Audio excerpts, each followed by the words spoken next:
આસોવદ તેરસ ધનતેરસના દિવસે પ્રદોષ કાળમાં ધનની અધિષ્ઠાત્રી દેવી માતા લક્ષ્મીની, ભગવાન શ્રી ગણેશ આરોગ્યના દેવતા ભગવાન ધન્વંતરીની અને ધન ધાન્ય સમૃદ્ધિના દેવતા ભગવાન કુબેરની પૂજા કરાય છે.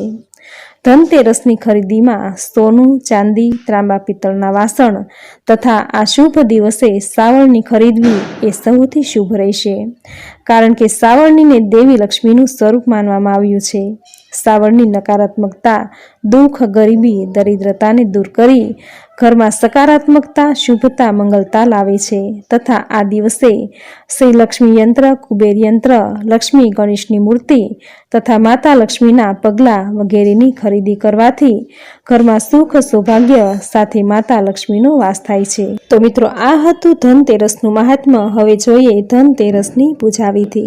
ધનતેરસના દિવસે ભગવાન ગણેશ, માતા લક્ષ્મી અને માતા સરસ્વતીની પૂજા કરવામાં આવે છે.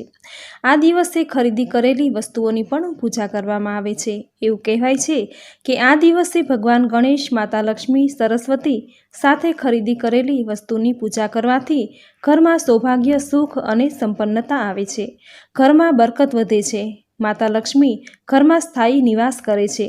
જે વ્યક્તિ પર દેવું હોય તો તેને દેવામાંથી મુક્તિ મળે છે. તો સામગ્રીમાં લેવાનું છે લાકડાનો બાજટ કે પાટલો, તેના પર પાથરવા માટે લાલ કે ગુલાબી રંગનું કપડું, ભગવાન ગણેશ, માતા લક્ષ્મી અને માતા સરસ્વતીનો ફોટો કે પછી મૂર્તિ, નાડા, છડી, કંકુ, ચોખા, નાગરવેલનું પાન, સોપારી, લવિંગ, ઇલાયચી, કપૂર, કુંડાની માટી અથવા તો ગાયનું છાણ, દીવો, રૂ, ગોમતી ચક્ર, કોડી, નાળિયેર, ગંગાજળ, ગોળ, ધાણા, કોઈ પણ ફળ, ફૂલ, ચોખા, દુર્વા, ચંદન, સિંદૂર, પંચામૃત, પતાશા, અત્તર જરૂરથી લેવું, જે માતા લક્ષ્મીને ખૂબ પ્રિય છે, કમળ કાકડી, ચાંદીનો સિક્કો અને પ્રસાદ માટે મીઠાઈ તથા સૂકો મેવો, 13 દીવા, 1 દીવો યમદીપદાન માટે.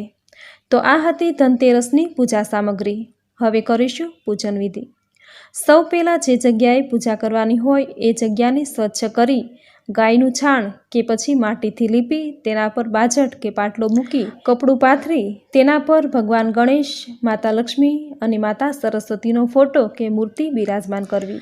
ગંગાજળની છાંટ નાખી મૂર્તિ કે ફોટાને પવિત્ર કરવી. હાથમાં જળ લઈ સંકલ્પ કરવો કે હું ઉર્મિલા, માતા લક્ષ્મી, સરસ્વતી અને ભગવાન ગણેશની પૂજા કરું છું, જેનું ફળ મને પ્રાપ્ત થાય. ત્યારબાદ આ પાણી એક થાળીમાં મૂકી દેવું. સૌ પ્રથમ ભગવાન ગણેશ, ત્યારબાદ માતા લક્ષ્મીનું અને સરસ્વતીનું પૂજન કરી કળશ પૂજન કરવું. કળશમાં જળ ભરી શુભ સ્વસ્તિક કરી કંઠે સૂત્ર બાંધી હાથમાં ચોખા ફૂલ લઈ નવગ્રહનું આવાહન કરી નવગ્રહ સ્તોત્ર બોલવો. બ્રહ્મા મુરારી ત્રિપુરાંતકારી ભાનુ શશી ભૂમિસ્તો બુધસ્વ ગુરુશ્વ શુક્ર શનિ રાહુ કેત્વ સર્વે ગ્રહા શાંતિ કરા ભવંતુ. ત્યાર પછી કળશમાં અબીલ, ગલાલ, ચોખા, ફૂલ, કંકુ, ગંગાજળ પધરાવી તેના પર આસોપાલવ કે આંબાના પાન મૂકી શ્રીફળ મૂકવું. શ્રીફળ પર શુભ સ્વસ્તિક કરી ચોખા ચડાવી તેની પૂજા કરવી. આ રીતે કળશ પૂજન કરી ભગવાન ગણેશ, માતા લક્ષ્મી અને માતા સરસ્વતીને કંકુ અને સોનાનું તિલક કરવું. આ સોનાનું તિલક એટલે ઘોળેલું કેસર. તિલક કરી ચોખાથી વધાવી ધૂપ, દીપ, નૈવેદ્ય, પંચામૃત આદિ અર્પણ કરી દુર્વા, અત્તર, પુષ્પ ચડાવી ફળ, મીઠાઈ અર્પણ કરવી. આ રીતે કળશ પૂજન કરી ભગવાન ગણેશ, માતા લક્ષ્મી અને સરસ્વતીનું પૂજન કરી માતા લક્ષ્મીને ધ્યાન ધરી પ્રાર્થના કરવી કે હે સર્વ વ્યાપક નારાયણ, સુવર્ણ સમાન રૂપવાળી, સુવર્ણ રજન માળાઓ ધારણ કરનારી, હરણીના સમાન આકર્ષક ગતિવાળી ભગવતી લક્ષ્મીજીની મારા ઘરમાં નિવાસ કરાવો. ત્યાર પછી માતા લક્ષ્મીનું આવાહન કરી ફૂલ, પ્રસાદ આદિ ધરાવી 7, 11 કે 13 દીવા પ્રગટાવી માતાને અર્પિત કરી શ્રી સૂક્ત, લક્ષ્મી સૂક્ત અને કનકધારાનો પાઠ કરી પૂજા પૂર્ણ કરવી. આ રીતે પૂજા કરવાથી આપણા પર માતા લક્ષ્મી અને માતા સરસ્વતીની કૃપા રહેશે. માતા પ્રસન્ન થઈ ઘરમાં સ્થાયી નિવાસ કરશે. ઘરમાં ધનધાન્યના ભંડાર ભર્યા રહેશે. આ રીતે પૂજા કરી સવારે ઉત્થાપન કરવું. કળશમાં રહેલું જળ વૃક્ષ છોડને રેડી શ્રીફળ વધેરી પ્રસાદમાં વહેંચી દેવું. તો આ રીતે ધનતેરસના દિવસે લક્ષ્મી પૂજન કરવાથી માતા લક્ષ્મીની કૃપા આખું વર્ષ તમારા ઘર અને પરિવાર પર બની રહેશે। તો મિત્રો, આ હતી ધનતેરસના દિવસે કરાતી માતા લક્ષ્મીની પૂજા વિધિ। હવે જોઈએ ધનતેરસના દિવસે કરવામાં આવતો સુખ, સમૃદ્ધિ, બરકતમાં વધારો કરતો ધનની પોટલીનો ઉપાય। આ એક એવો ઉપાય છે જે કરવાથી માતા લક્ષ્મી ઘરની બહાર નહીં જઈ શકે, જેથી એ ઘરમાં સ્થાયી નિવાસ કરશે। જે કરવા માટે જ્યોતિષશાસ્ત્રમાં પોટલીનો ઉપાય વર્ણવેલો છે। આ ઉપાય એ સમયે કરવાનો હોય છે જ્યારે માતા લક્ષ્મી પૃથ્વી પર વિચરણ કરવા નીકળે છે। શરદ પૂર્ણિમાથી શરૂ થઈ લાભ પાંચમ સુધીના દિવસો માતા લક્ષ્મીને પ્રસન્ન કરવાના દિવસો છે। આ દિવસોમાં 3 દિવસ અતિ શુભકારી અને ફળદાયી છે। આ 3 દિવસ એટલે કે શરદ પૂર્ણિમા, ધનતેરસ અને દિવાળી। આ 3 દિવસે માતા લક્ષ્મી ઘરમાં પ્રવેશ કરે છે। જ્યોતિષશાસ્ત્ર કહે છે, જ્યારે માતા લક્ષ્મી ઘરમાં પ્રવેશે ત્યારે બંધનમાં બાંધી દેવાથી માતા લક્ષ્મી ઘરમાં જ સ્થાયી નિવાસ કરે છે, તે ઘરની બહાર નથી જઈ શકતી। લક્ષ્મી માતાને બાંધવાનો ઉપાય એટલે ધનની પોટલી।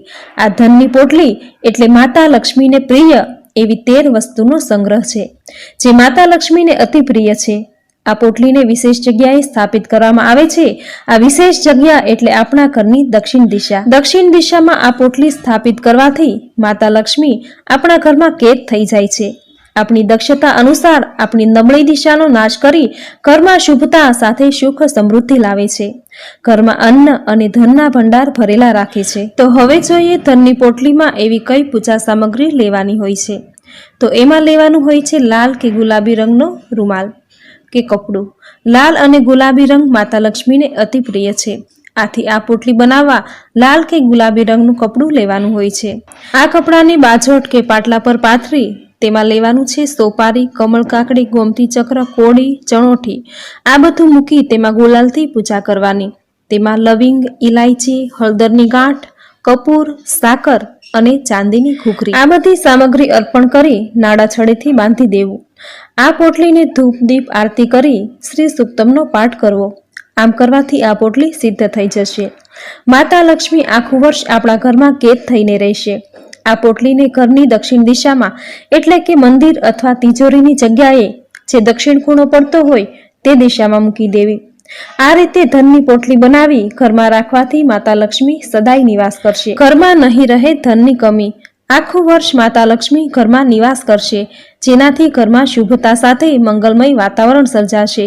જેનાથી ઘરમાં વારંવાર માંગલિક કાર્યો આવશે, ધંધામાં પ્રગતિ થશે, ઘરમાં બરકત થશે। માતા લક્ષ્મી ઘરમાં ધનને અભરે ભરશે।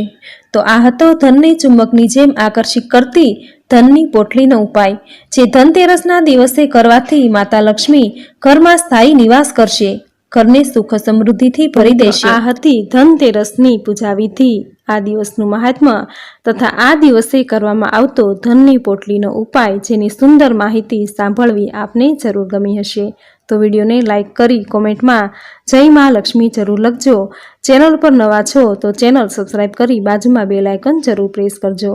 તો ફરી મળીશું આવી જ નવી ધાર્મિક માહિતી, નવી ધાર્મિક કથા સાથે। ત્યાં સુધી આપ સૌને મારા જય શ્રી કૃષ્ણ।